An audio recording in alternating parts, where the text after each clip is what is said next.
Telangana old question పేపర్లో కనుక చూసినట్లయితే చైల్డ్ డెవలప్మెంట్కి రిలేటెడ్ క్వశ్చన్ నెంబర్ 62ని డిస్కస్ చేస్తున్నాము. ఇక్కడ క్వశ్చన్ కనుక చూసినట్లయితే the most widely used criteria for deciding whether a person has reached adulthood. తెలుగులో కనుక చూసినట్లయితే ఒక వ్యక్తి యుక్త వయసుకి చేరుకున్నాడో లేదో నిర్ణయించడానికి అత్యంత విస్తృతంగా ఉపయోగించే ప్రమాణం ఏమిటి అనేది క్వశ్చన్ అన్నమాట.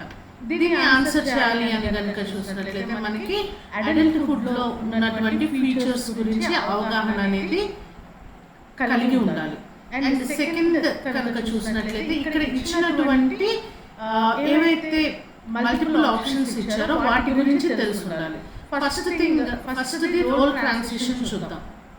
రోల్ ట్రాన్సిషన్ అంటే ఏంటిది? ఇక్కడ మనకి వర్డ్లోనే ఉంది, ఒక రోల్ని చేంజ్ అవటం అన్నమాట.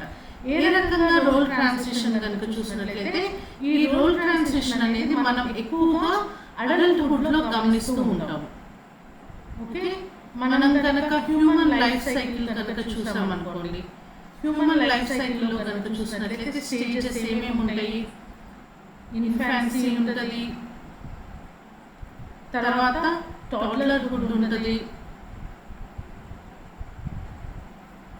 దాని తర్వాత ఎర్లీ చైల్డ్హుడ్ ఉంటుంది,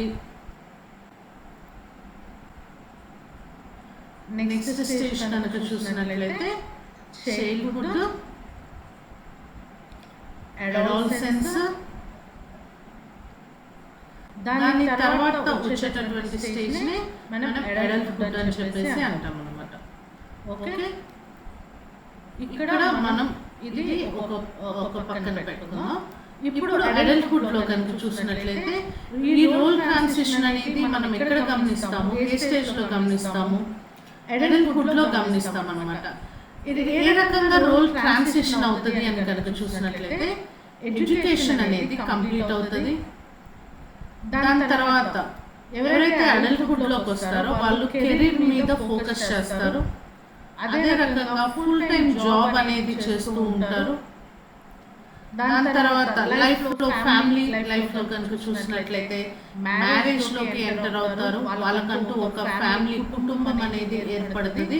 ఇవన్నీ కనుక చూసినట్లయితే ఇవి జనరల్ గా కనుక చూసినట్లయితే మనం ఎవరైతే అడల్ట్హుడ్ లోకి వస్తారో వాళ్ళలో మనం గమనించేటటువంటి చేంజెస్ అన్నమాట. వాళ్ళ కెరీర్ లో కనుక చూసినట్లయితే, వాళ్ళ లైఫ్ సైకిల్ లో కనుక చూసినట్లయితే ఈ మార్పులు చేర్పులు అనేది వస్తుంది.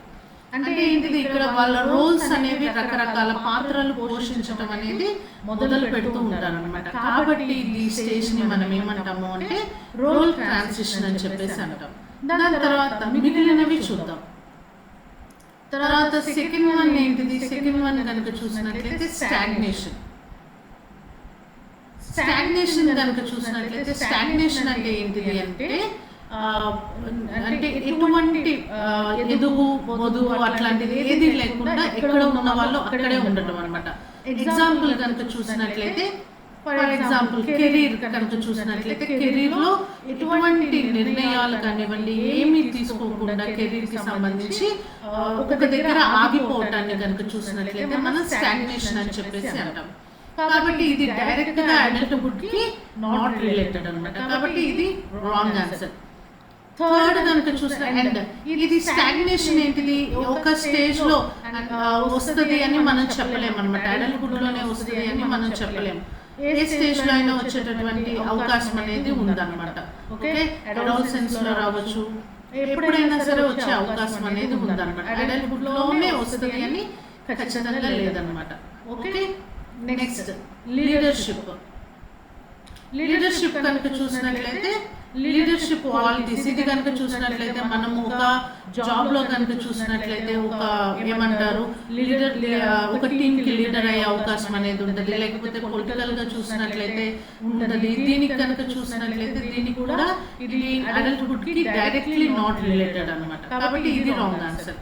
Next imagination. Fourth one imagination కనుక చూసినట్లయితే దీని అర్థం ఏంటిది అంటే ఊహల్లో ఉండటం అనమాట, ఊహించుకోవటం. కాబట్టి ఇది కూడా అడల్ట్హుడ్ కి నాట్ డైరెక్ట్లీ రిలేటెడ్ అన్నమాట. కాబట్టి మనకి ఇచ్చినటువంటి ఆప్షన్స్ లో కనుక చూసినట్లయితే అడల్ట్హుడ్ లో వచ్చేటటువంటి మార్పులు చేర్పుల్లో కనుక చూసినట్లయితే రోల్ ట్రాన్సిషన్ అనేది కనుక చూసినట్లయితే డైరెక్ట్లీ రిలేటెడ్ అన్నమాట. కాబట్టి ఈ క్వశ్చన్ కి కనుక చూసినట్లయితే ఒక పర్సన్ ఏమంటారు అడల్ట్హుడ్ కి రీచ్ అయ్యారా లేదా అనేది మనం ఏ రకంగా డిసైడ్ చేస్తాము, అతని యొక్క రోల్ ట్రాన్సిషన్ మీద, రోల్ ట్రాన్సిషన్ ని బేస్ చేసుకొని అతను అడల్ట్హుడ్ కి రీచ్ అయ్యారా లేదా అనేది మనం డిసైడ్ చేస్తాం అన్నమాట. కాబట్టి దీనికి కరెక్ట్ ఆన్సర్ కనుక చూసినట్లయితే రోల్ ట్రాన్సిషన్. ఓకేనా? థ్యాంక్ యూ అండి.